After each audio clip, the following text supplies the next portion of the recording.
Bismillahirrahmanirrahim. Assalamualaikum warahmatullahi wabarakatuh. Hari ini kita akan melanjutkan pelajaran untuk materi statistika. Sekarang itu yang part ke-5 ya. Nah, yang akan dibahas adalah tentang ukuran penyebaran data. Di sini, ukuran penyebaran data dapat didefinisikan sebagai ukuran yang menunjukkan seberapa jauh data menyebar dari rata-rata. Nah, ukuran penyebaran data ini terdiri dari jangkauan atau range, kemudian ada kuartil, ada simpangan rata-rata, deviasi rata-rata atau mean deviation, variasi dan simpangan baku, nilai baku, dan koefisien variansi. Jadi ada 6 item yang termasuk dalam ukuran penyebaran data. Nah, di sini yang akan dibahas pertama adalah jangkauan atau range. Adalah jarak antara datum terkecil atau nilai terendah dan datum terbesar atau nilai tertinggi. Dibedakan menjadi dua, yaitu ada yang untuk data tunggal dan ada yang untuk data berkelompok, seperti itu. Kemudian ini untuk rumusan untuk data yang tunggal, J sama dengan X max dikurang X min, tinggal dikurang saja antara nilai terbesar dikurang nilai terkecil. Kemudian ini contoh soalnya ketika ada sebuah contoh yang berisikan atau contohnya adalah tentukan jangkauan dari data seperti berikut. Nah, kemudian yang pertama kalian harus lakukan adalah urutkan dulu datanya mulai dari yang terkecil yaitu angka 5 sampai yang terbesar yaitu angka 10. Kemudian kalian lihat angka terkecilnya yaitu 5 kan, angka terbesarnya 10. Tinggal dimasukkan ke dalam sebuah rumus. Rumusnya ini maksimum dikurang minimum, berarti yang maksimumnya 10 dikurang 5, hasilnya sama dengan 5 gitu. Nah, ini yang kalau misalkan datanya yang seperti ini, datanya yang sendiri tanpa ada skala, ini disebut dengan data tunggal.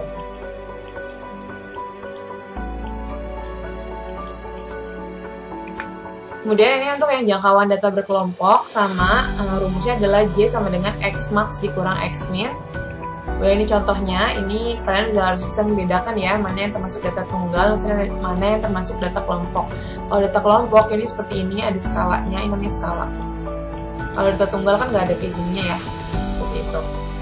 Nah, kemudian ini dihapus aja biar nggak terlalu memusingkan. Itu perbedaannya antara tunggal sama kelompok. Nah, kemudian tentukan jangkauan dari data di atas. Nah, cara yang pertama dilakukan adalah tentukan titik tengah terendahnya. Cara untuk menentukan titik tengah terendah adalah, nah ini kan kalian lihat kan yang paling rendah itu ada di poin 31 sampai 40. Ini menjadi nilai terendah. Maka 31 ditambah 40 dibagi 2, hasilnya 35,5. Kemudian titik tengah kelas tertinggi. Kelas tertinggi yang mana? Yang ini namanya kelas tertinggi. Nah, yaitu 71 sampai 80. Dijumlah dulu, hasilnya dibagi 2, hasilnya 75,5. Nanti jangkauannya tinggal dikurang saja. X max dikurang X min. Berarti X max-nya yang ini ya, 75,5 dikurang 35,5. Hasilnya 40, maka jangkauannya 40.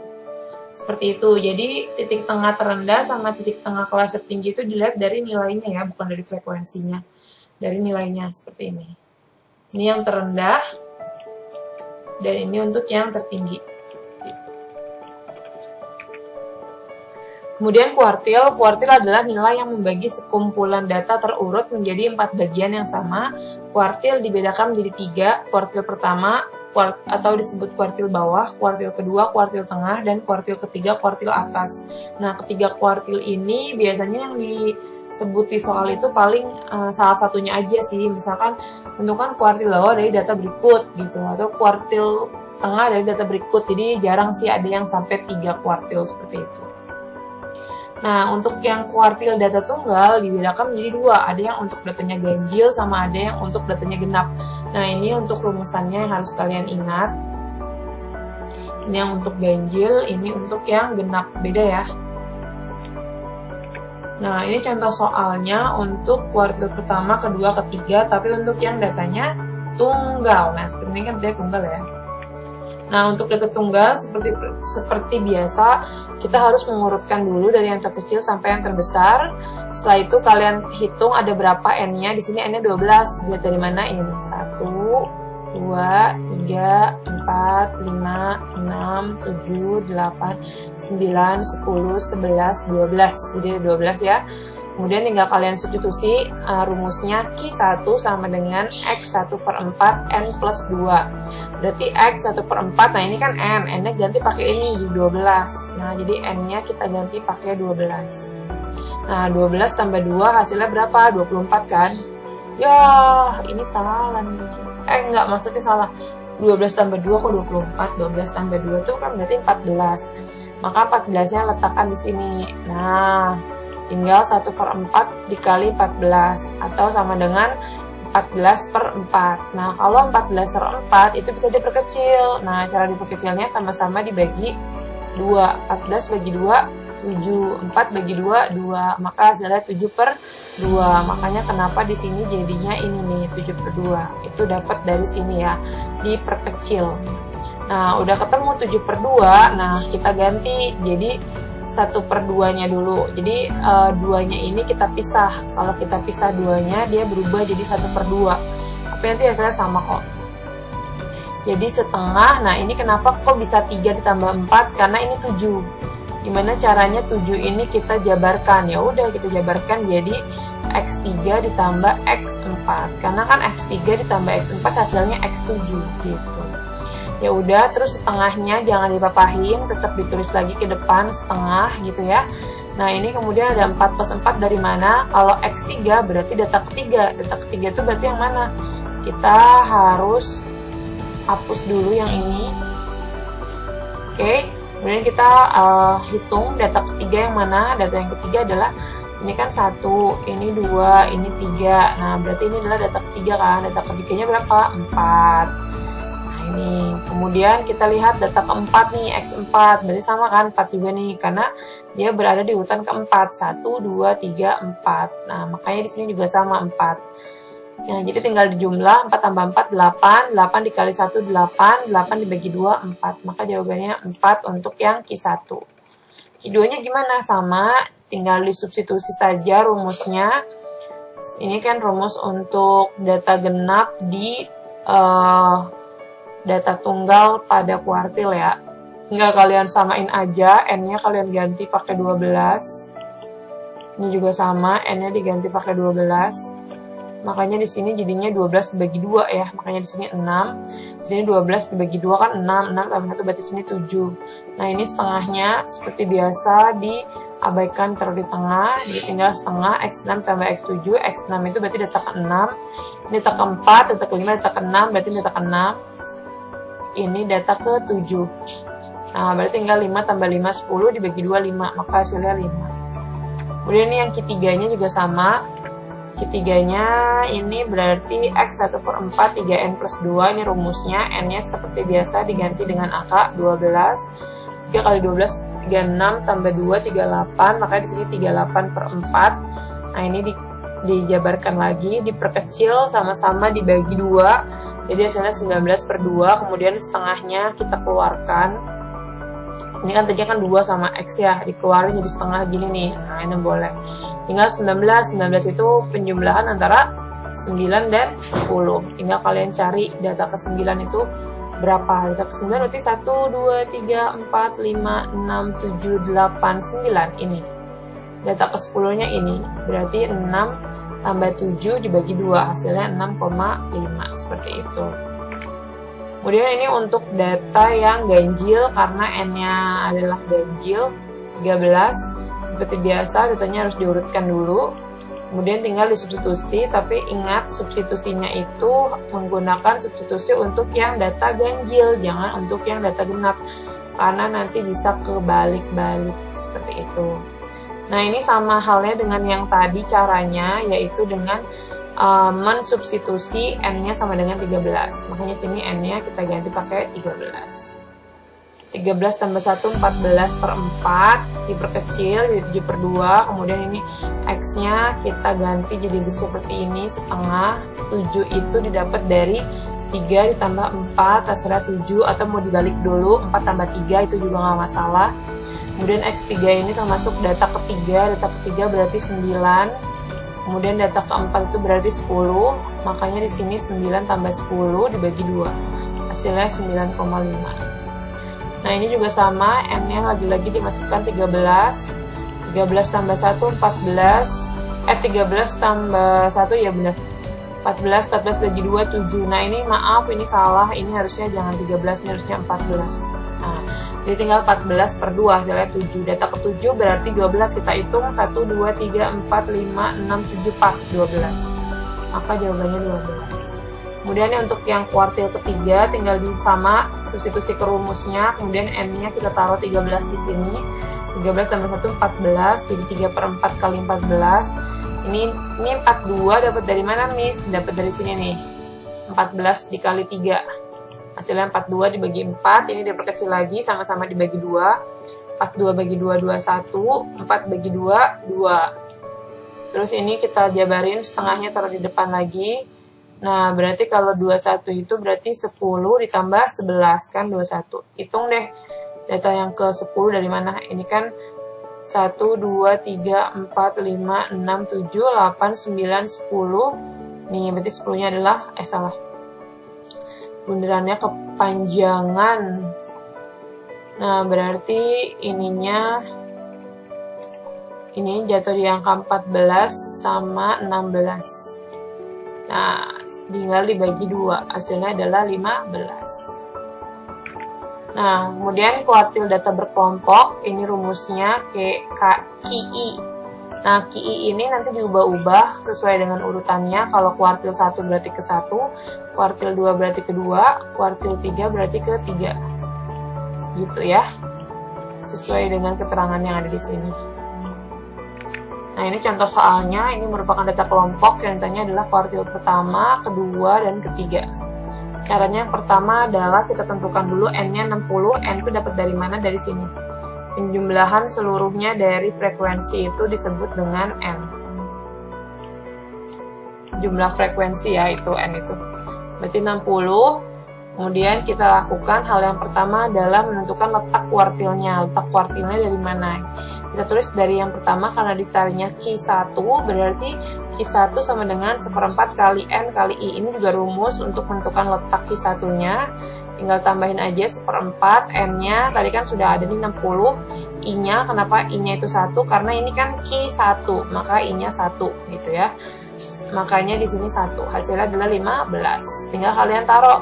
Kalau datanya 15 itu ada di kelas mana? Nah, kalau ini kan datanya 6, habis 6 terus baru 15 kan, berarti datanya ada di sini. Nah, di antara 146 sampai 150. Nah, setelah sudah menentukan kelasnya di antara 146 sampai 150, kemudian kita identifikasi TB-nya. TB itu tepi bawah, berarti tepi bawah itu artinya 146 ini dikurang 0,5, hasilnya 145,5. Panjang itu berarti 5, dari 146 ke 150, hitungannya itu berarti 146, 147, 148, 149, 150. Makanya di sini hasilnya panjangnya adalah 5. Frekuensi K, berarti frekuensi kumulatif sebelum kuartil. Nah, kan di sini kan ini kan kelas kuartil 1 nih, yang ini kan. Berarti kalau misalkan kelas sebelum kuartil 1 itu yang mana? Yang ini kan 6. Nah, makanya di sini FK-nya sama dengan 6. Gitu. Mana sih? Bener-benernya nih. Ini diganti aja lah pakai merah biar agak bagusan. Nah, ini jadi FK-nya 6, F-nya itu 15. Dari mana 15? 15 didapat dari sini nih, yaitu merupakan frekuensi dari kelas kuartil 1. Kelas kuartil pertama 15. Tinggal kalian substitusi ke rumusnya Q1 sama dengan TB plus MP dalam kurung 1/4 NI min FK per F. Tinggal substitusi saja. TB-nya 145,5, P-nya 5, 1/4 dikali N dikali I, ini hasilnya kan 15. Makanya di sini 15 dikurang 6, 6 itu FK-nya ini. Kemudian F-nya 15. Setelah itu hasilnya segini. Oke, kemudian yang kedua sama, letakkan dulu atau cari dulu letak Q2-nya. Caranya 1/4 kali N kali I. Setelah ini I-nya diganti ya pakai 2 karena dia kuartil kedua. Hasilnya adalah 30. Kita cari data ke-30 itu ada di kelas berapa. Kalau 6 tambah 15 itu 21, berarti 30 di sini. Berarti ini merupakan kelas untuk kuartil 2. Nah, makanya 151 kalau dikurang sampai, bukan dikurang, sampai 155. Identifikasi TB-nya, P-nya, FK-nya, sama F. Paling kalian nanti banyak yang terkecoh di sini. FK itu berarti frekuensi sebelum kelasnya. Jadi seperti ini kan 23 nih, berarti sebelumnya ada berapa? Ada 15 sama 6, berarti di jumlah 15 sama 6 nya berapa jadinya? 21 kan? Nah, makanya di sini FK-nya 21. Terus F-nya dari mana, Miss? 23. F-nya itu dari sini, dari frekuensinya si kelas kuartil 2, yaitu 23. Dan kalian substitusi, hasilnya segini, 152,48. Yang untuk kuartil 3 juga sama, cari letaknya dulu. Setelah itu, kalau dicari letaknya, ini kan pas 45 ya letaknya. Berarti kalian cari 45 itu ada di mana. Nah, 45 kalau sampai sini tadi 30, berarti di sini nih 45-nya. Kita ganti deh warnanya jadi apa, misalkan kuning.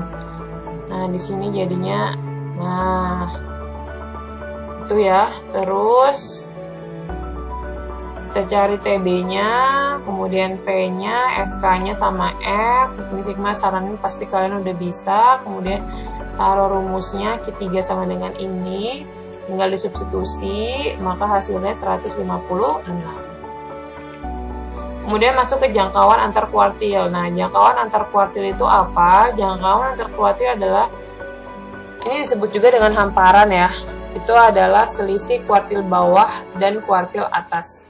Jadi rumusnya jangkauan antar kuartil itu H. H itu sama dengan Q3 dikurang Q1. Kemudian ada yang dinamakan dengan simpangan kuartil, yaitu setengah dari jangkauan antar kuartil, berarti setengahnya dari si H yang tadi. Kemudian H yang tadi kan dijabarin itu jadi Q3 dikurang Q1. Kemudian rataan kuartil merupakan setengah dari jumlah kuartil pertama dan kuartil ketiga. Ini rumusnya RK itu singkatan dari rataan kuartil. Setengah buka kurung Q1 plus Q3 saja. Kemudian rataan 3 kuartil disingkat dengan RT. Ini rumusnya 1/4 Q1 plus 2 Q2 plus Q3. Jadi ini intinya sih tetap harus cari kuartil. Makanya kalian harus tahu dan pahami konsep kuartilnya ya. Nah, ini untuk yang data tunggal, contohnya seperti apa? Seperti ini, yang ditanyakan adalah hamparannya, simpangan kuartil, rataan kuartil, dan rataan 3 kuartil. Pertama, kalian harus mengurutkan, ini kebetulan udah urut datanya. Setelah itu kalian cari tahu berapa jumlah datanya. Ternyata jumlah datanya adalah 19.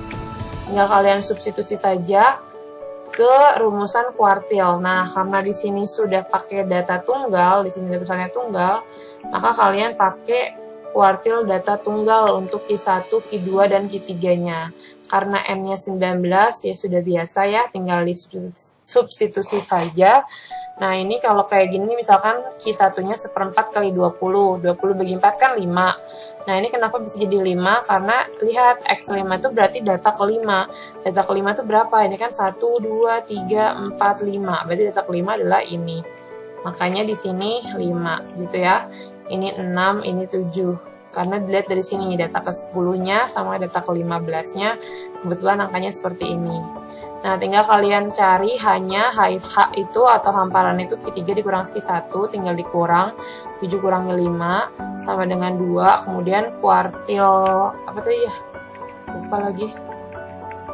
Nah, ini simpangan kuartil atau QD.